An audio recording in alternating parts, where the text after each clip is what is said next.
Good morning friends, কে কেমন আছো? নিশ্চয়ই ভালো আছো। এক আকাশে চ্যানেলের পক্ষ থেকে আমি মধুমিতা তোমাদের সামনে আবারও একটা নতুন ভিডিও নিয়ে হাজির হয়ে গেছি। তোমাদের সবাইকে স্বাগত ও ভালোবাসা জানিয়ে আজকের ভিডিওটা আমি এখন থেকে শুরু করছি। এখন ঘড়িতে বাজছে 9:30। সকাল থেকে বেশ কিছুটা কাজ এগিয়েও নিয়েছি। রান্নাঘরে জলখাবার বসিয়েও দিয়ে এসেছি। আজকে তো আবার হসপিটাল যাব, বিকেলের দিকে যাব। এবেলাটা দাদা আর মা যাবে, বড়দা আর মা যাবে। তো ওরা এবেলাটা সামলে নিক, আমি ওবেলা আর ওরা যাবে না, সেই জন্য আমি আর তোমাদের দাদা ভাই যাব। সেই জন্য একটু হুটোপাটির মধ্যে দিয়েই আছি, যতটা পারছি আর কি কাজকর্ম সেরে সুরে যদি 3:30 ট্রেনটা ধরতে পারি সেই চেষ্টাতেই আছি। মনটা খুব একটা ভালো নেই, বুঝতেই পারছো। যতক্ষণ না কোনো খবর টবর পাচ্ছি ততক্ষণ মনটা খুব খারাপ। তা যাই হোক, এরই মধ্যে সব কিছুই করতে হবে। আর আমারও শরীরটা খুব একটা ভালো লাগছে না, মানে একটু ভার ভার লাগছে, সারা মুখ চোখ দেখো ফুলেছে। এই যে কিসের থেকে হচ্ছে বুঝতেও পারছি না, এখনও ডাক্তার দেখাতে যেতে পারিনি, ডাক্তারটাও দেখাতে হবে। সব মিলিয়ে মিশিয়ে খুব একটা আমি ভালো নেই। তো যাই হোক, সকালটা শুরু করি চলো। সকাল থেকে সময় হয়নি তোমাদেরকে ইন্ট্রোটা দেওয়ার, তাই এখন চলে আসলাম। তো চলো কি ব্রেকফাস্ট করছি দেখবে। ব্রেকফাস্টে করছি কুমড়ো দিয়ে আলু দিয়ে একটা তরকারি। দাদা এসে গেছে, দাদা ফ্রেশ হচ্ছে, ও আবার খেয়ে বেরোবে। তাই এই যে কুমড়ো আলুর একটু তরকারি, আর একটু দেখি পরোটা নালে একটু লুচি করে দিই। এই যে এই কুমড়ো আলুর তরকারিটা না, আমি আজকে রেসিপিটা তোমাদের সামনে শেয়ার করব ভেবেছিলাম, কিন্তু আসলে ভুলেই গেছি। এই তরকারিটা না একদম দোকানের মতন আমি রান্না করি। এই 5 ফোড়ন, হিং ফোড়ন দিই, শুকনো লঙ্কা নেই বলে কাঁচা লঙ্কা দিয়েছি, আর তেলের মধ্যে একটুখানি আদা কুচি, মানে আদাটাকে থেতো করে দিয়ে দিই। দিয়ে কুমড়ো আলুটাকে ভালো করে ভেজে এই যে জল দিয়ে দিয়েছি, নুন হলুদ মিষ্টিও দিয়ে দিয়েছি। এটা সেদ্ধ হয়ে যাবে, নামাবার আগে একটু ঘি দিয়ে দিই। এত সুন্দর খেতে লাগে না, লুচি পরোটা রুটির সাথে এই তরকারিটা আমাদের বাড়িতে সবাই খুব পছন্দ করে। তো চলো এটা হতে থাক, এবার আমি লুচির জন্য আটাটা মেখে নিই।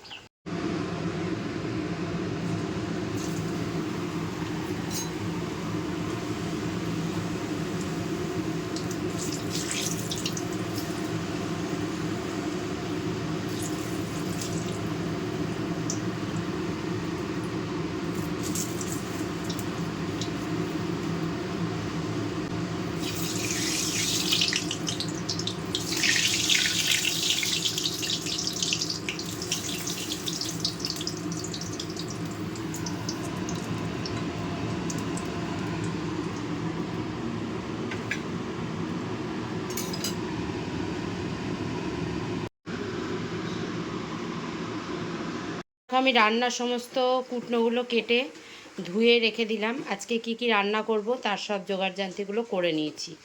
ওই যে সজনের শাক নিয়ে এসেছিলাম, সেইটা ভালো করে কুচিয়ে ধুয়ে রেখে দিয়েছি। একটু দেখতে পাচ্ছ জায়গায় জায়গায় রসুন কুচি আর লঙ্কা কুচি করে রেখে দিয়েছি একবারে। আর এখানে ভেটকি মাছ করব, বোয়াল মাছ করব, তার জন্য দেখো আলু লম্বা লম্বা করে কেটে নিয়েছি। আর এই হলো বোয়াল মাছটা রান্না করার জন্য যেগুলো লাগবে: পেঁয়াজ, লঙ্কা, রসুন, আদা, টমেটো কেটে নিয়েছি, এখনও মশলা করিনি। আর এখানে হবে মানকচুটাকে আর কি এইভাবে কুচি কুচি করে কেটে রেখেছি। এটাকে মিক্সার জারে ভালো করে পেস্ট করে নেব, নিয়ে ভর্তা বানাবো। যেহেতু দাদা বাড়ি আছে, রবিবার দাদা নাইট করে এলো, তো ওর জন্য আমি রান্নাগুলো করছি আর কি। দাদা ঘরে না থাকলে, আমি আর জুন থাকলে তো একদমই অল্প স্বল্প একটা পদ করে নিতাম, হয়ে যেত। কিন্তু দাদা আছে তো তার জন্য একেবারে দুবেলা রান্না করে রেখে দেবো, কারণ ও বেলাতে যাব বললাম বাবাকে দেখতে, কখন ফিরি না ফিরি, তার জন্য মাছের ঝোলটা একেবারে দুবেলা করে রাখবো। সেই হিসাবে সবজিগুলো কেটে নিয়েছি। এখন দিদি তো আসেনি, এখন 10:30 মতন বাজে, তো আমি চটপট করে রান্নাটা সেরে নিই। এদিকে শাক ভাজাটা বসিয়ে দিয়েছি, সর্ষে ফোড়ন দিয়েছি, আর রসুন আর কাঁচা লঙ্কা তো কুচিয়ে রেখেছিলাম। সর্ষে ফোড়ন দিয়ে শাকটা ছেড়ে দিয়েছি, এটা হচ্ছে। আর পাশের গ্যাসে দেখো বোয়াল মাছটা ভাজতে দিয়ে দিয়েছি। আর এদিকে মশলাটাও মশলাটাও পেস্ট করে নিয়েছি। এর মধ্যে আছে পেঁয়াজ, রসুন, আদা, জিরের গুঁড়ো, ধনের গুঁড়ো, গরম মশলা গুঁড়ো, লঙ্কা আর টমেটো, এই দিয়ে পেস্ট করে রেখেছি। এটা মাছের ঝোলের মশলা। ভাতটা একদম পরে বসাবো, এই 1টা নাগাদ ভাত বসাবো। দিদি কাজ করে দিয়ে যাবে, তারপরে ভাত বসাবো। ভাতটা একটু গরম গরম ছাড়া না ভাল লাগে না, সেই জন্য ভাতটা বসালাম না এখন। এই যে দেখো চিমনি চলছে, এই জন্য এত আওয়াজ হচ্ছে না। আমার কথাগুলো তোমরা শুনতে পাচ্ছ কিনা জানি না। তো এই যে দেখো মাছের আলুটা ভেজে নিয়েছি, আর এখন কড়াইতে তেল দিয়ে তার মধ্যে জিরে ফোড়ন দিয়ে দিয়েছি। দিয়ে এবার ওর মধ্যে কুচনো পেঁয়াজ আর টমেটোটা দিয়ে নুন হলুদ দিয়ে দিয়েছি। এখন এটা একটু ভাজা ভাজা হয়ে গেলে এই যে মিক্সিং জারে যে মশলাটা করা আছে এটা এখন ঢেলে দেব। খুব তাড়াতাড়ি করে রান্নাবান্না করব, দিদি আসার আগে শেষ করার ইচ্ছা আছে, ওই জন্য 2টো কড়াই 2 গ্যাসে বসিয়ে দিয়েছি। এখন শুধু মাছের ঝোলটা হয়ে গেলে, এখানে যেহেতু এই মশলাটা রয়েছে বলে আমি মিক্সিতে এটা পেস্ট করতে পারছি না, ওই জন্য এখন এই গ্যাসটা বন্ধ রেখেছি। আর এই যে দেখো মান কচুটা একদম পেস্ট করে নিলাম, এর মধ্যে দিয়েছি একটু নুন আর 5-6টা মতো কাঁচা লঙ্কা, এই দিয়ে পেস্টটা করে নিয়েছি। আর এই দেখো কড়াই বসিয়ে দিয়েছি। এখন এই কড়াইতে দেব তেল, তেলের মধ্যে দেব একটু কালো জিরে। আর নামাবার আগে অবশ্যই লেবুর রস দিতে হবে।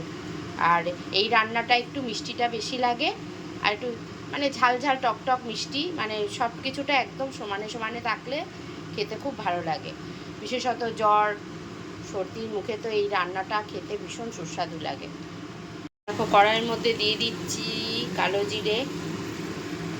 আর এখানে দেখো মাছের ঝোলের জন্য যে মশলাটা তৈরি করেছিলাম সেটা দিয়ে এখন কষতে দিয়েছি আর কি।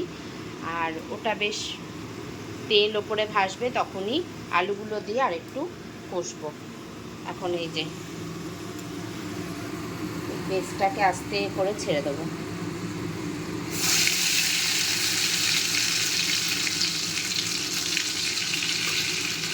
দেখো ঠিক এই পর্যায়ে এলে তখনই একটু লেবুর রস দিয়ে দিতে হবে।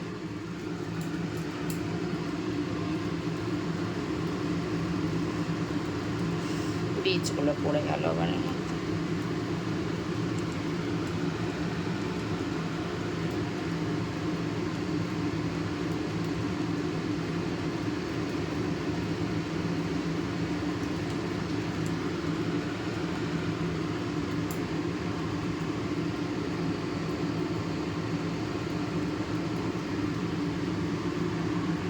আর এদিকে মশলাটা কষে জল ঢেলে দিলাম। এখন ঝোলটা ফুটুক, তারপরে এই ভাজা মাছগুলো দিয়ে দেবো।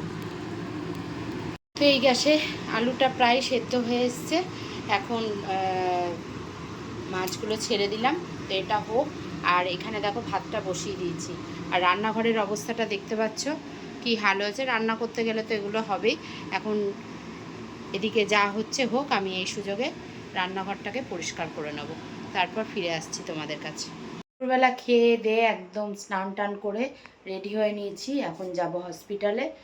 আর ওদিকে দাদা ঝিমোচ্ছে, ঘুমিয়ে পড়ছে, জামা প্যান্ট পরে চেয়ারে বসে ঘুমোচ্ছে। দেখো তা নাইট করে এসছে তো কষ্ট হচ্ছে বুঝতে পারছি, কিন্তু কালকে বাবা ওর কথা খুব বলছিল, তাই জন্য আমি ওই যে দেখো চেয়ারে বসে বসে ঘুমোচ্ছে, ঝিমুনি লাগছে বুঝতে পারছি। বাবা অনেকবার করে ওর কথা বলছিল, কালকে ও যেতে পারেনি, নাইট ডিউটিতে গেছিলো বলে, তো ওই জন্যই যাচ্ছে আজকে, যে না দেখে আসি, বুড়ো মানুষ তো। তার এটাই হলো ব্যাপার। এখন যাচ্ছি হসপিটালে, রেডি হয়ে নিয়েছি, সমস্ত পরিষ্কার পরিচ্ছন্ন করে খাওয়ার বাসনগুলো মেজে ঘষে একদম সুন্দর করে গুছিয়ে রেখেছি। রাত্রেবেলা রান্নার কোনো হেডেক নেই। এই যে 3 পিস মাছ রয়েছে, ঝোলও রয়েছে, আর এই প্রচুর ভর্তা যেটা করেছিলাম ওটাও আছে, একটু ভাত আছে। কোনো হেডেক থাকবে না, শুধু একটু ভাত করলেই হয়ে যাবে। যে দাদার অবস্থা দেখো। কি গো, কটায় বেরোবা? 3:28 বাজে। 3:45 নাগাদ বেরোবা? তাই ফোন করে দেবো নাকি মাকে? বলে দাও। তো বেরিয়ে পড়েছি। এই যে বাবার জন্য 2 পিস মিল্ক কেক নিলাম। বাবা মিল্ক কেক খেতে ভালোবাসে। সকালে দাদা গেছিল, দাদার সাথে আর মা যেতে পারিনি, কারণ পুজো আচ্ছা মা সংসারে ও বাবার জন্য আবার খাবার পাঠিয়েছে, তো ওই জন্য মা যেতে পারিনি সকালে। তো মা আমাদের সাথে এখন যাচ্ছে, আর আমি বাবার জন্য 2টো মিল্ক কেক নিয়ে নিলাম। বাবা মিল্ক কেক খেতে ভালোবাসে, আর অক্সিজেনটাও নাকি খুলে দিয়েছে দাদা বলল। যদি দেখি যে কিছু খেতে দিচ্ছে তো বাবাকে একটা হলো মিল্ক কেক হাতে করে খাইয়ে আসবো। আর এখন যাওয়ার সময় দেখি একটু ফল যদি পারি তো নিয়ে যাব। ব্লাডটা কমে গেছে, দেখি একটু ড্রাগন ফল যদি পাই তো নিয়ে যাব। আর ওই যে দেখো দাদা বসে আছে, আমি আর দাদা যাচ্ছি। এদিকে এসে দেখছি মা আগে ট্রেনে বেরিয়ে গেছে, মাকে আর খুঁজে পাচ্ছি না। ঠিক আছে, হসপিটালে গিয়ে দেখা হবে, আর কি করবো।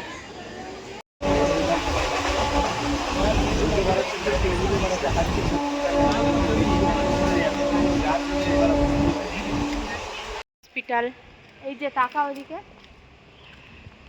ঢুকছি এখন ভেতরে, তো ক্যামেরা অ্যালাউ নেই, তার জন্য তোমাদেরকে এরিয়াটাই দেখাচ্ছি।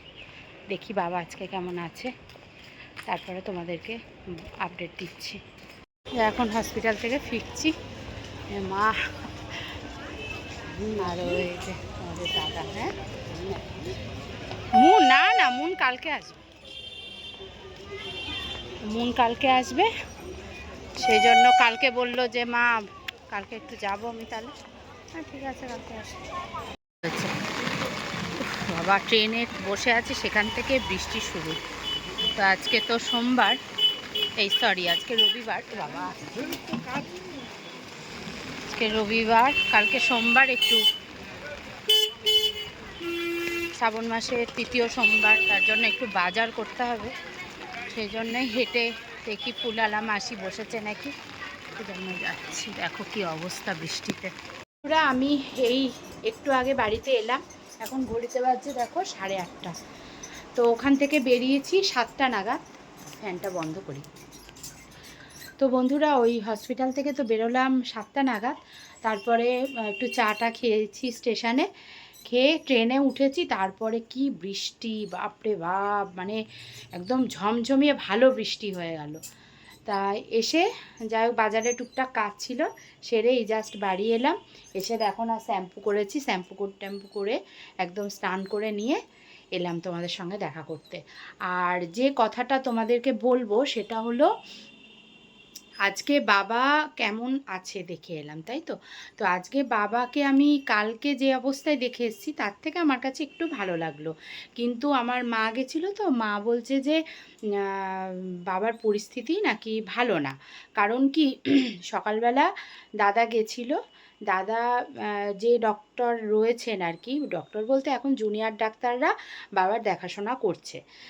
কারণ আজকে রবিবার, তো রবিবারে আর কি কোনো ডাক্তার সেরকম আসে না, খুব ইমার্জেন্সি ছাড়া।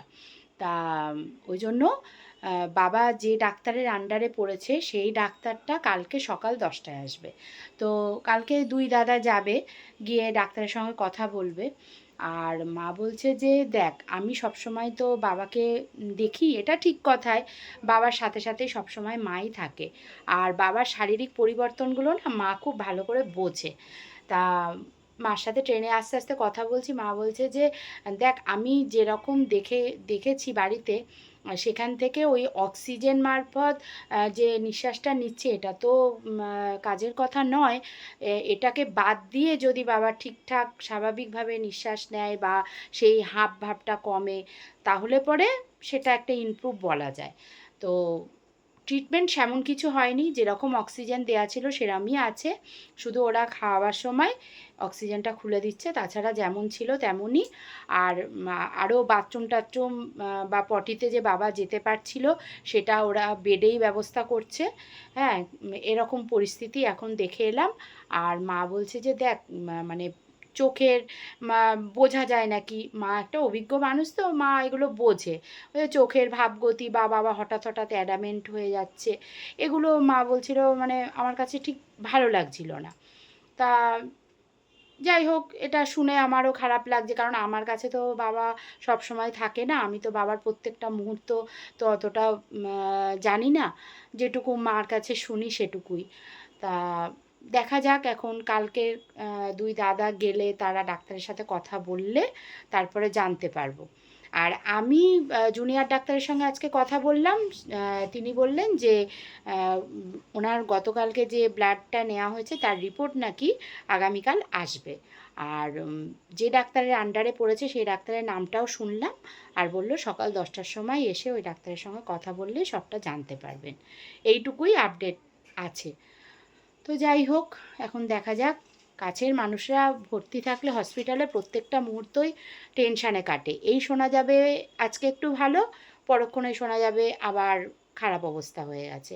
আর যথেষ্ট বয়সও হয়েছে না, 82 বছর বয়স। তো আজকে প্রায় 25-30 বছর ধরে বাবা এক নাগাড়ে অ্যালোপ্যাথি ওষুধ খায়, তার তো একটা সাইড এফেক্ট আছেই না।